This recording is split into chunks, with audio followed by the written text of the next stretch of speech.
Hey beautiful people, welcome to the channel. How are you guys doing today? I hope you guys are doing well. Today guys, I'll be checking out this interesting video from Thomas Sowell and it's titled Liberals Will Stop at Nothing to Destroy Marriage, and here is why. You guys, I'm super excited for this, and without much ado, let's see what this video is all about. Segment 3, Love and Marriage. The Thomas Sowell reader, quote, "It may be a sign of our times that everyone seems to be talking openly about sex, but we seem to be embarrassed to talk about love." Yes. Explain that one for me. Well, I can't quite explain why that situation exists, but I have some ideas about the consequences of that. That people greatly underestimate the importance of love. The human race could not survive without love, not even physically, because when a newborn baby enters the world, there's an awful lot of things demanded, and the baby is in no position to compensate anybody, and so the only thing is that the love of babies is what keeps them alive. And if the parents are so bad that they don't have that, then the society has backup systems whereby the baby will still be kept alive.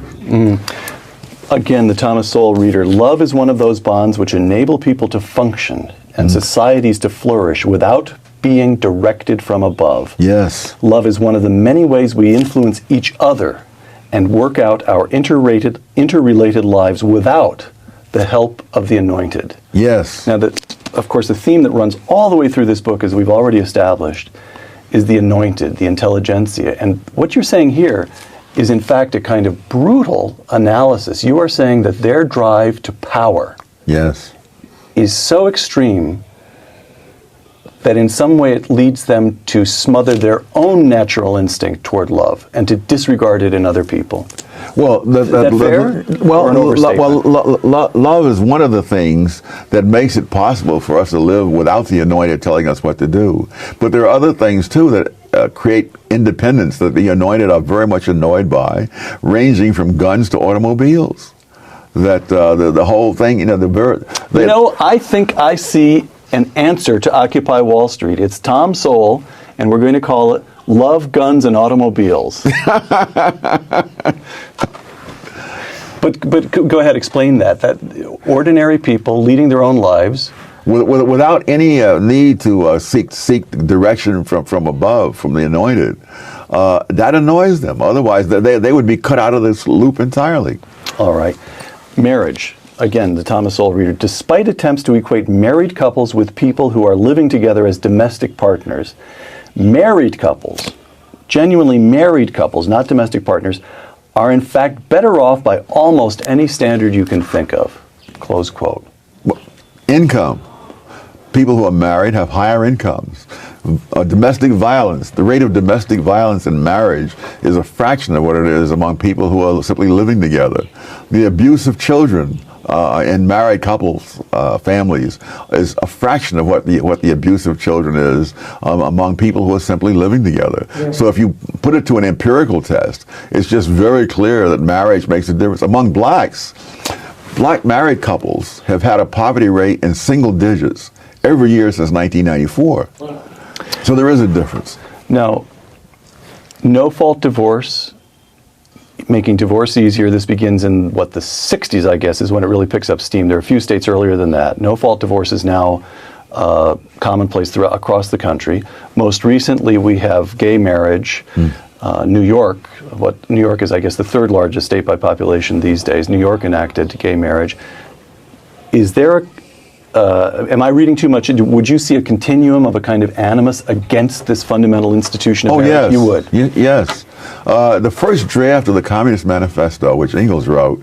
Wow, you guys, what are your thoughts on this video? And do you agree with what Thomas Sowell said so far? I would love to hear your thoughts about this in the comment section down below, and let's continue watching, you guys.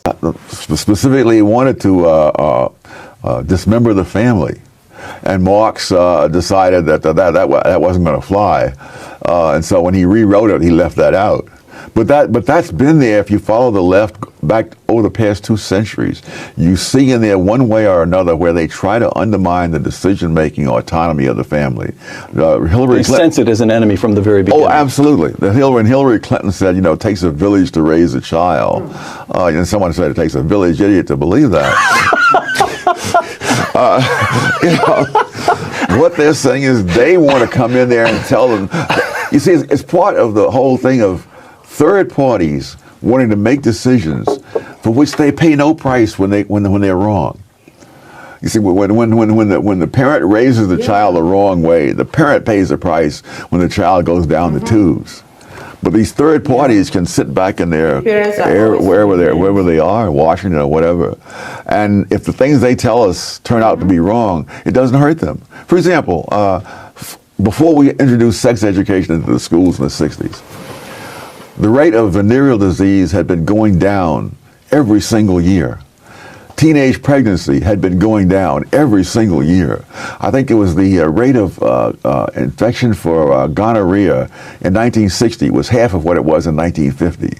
So all these things were going down before the left came into the schools with their sex education. And all these things reversed and shot up immediately afterwards. But nobody who pushed that paid any price for it.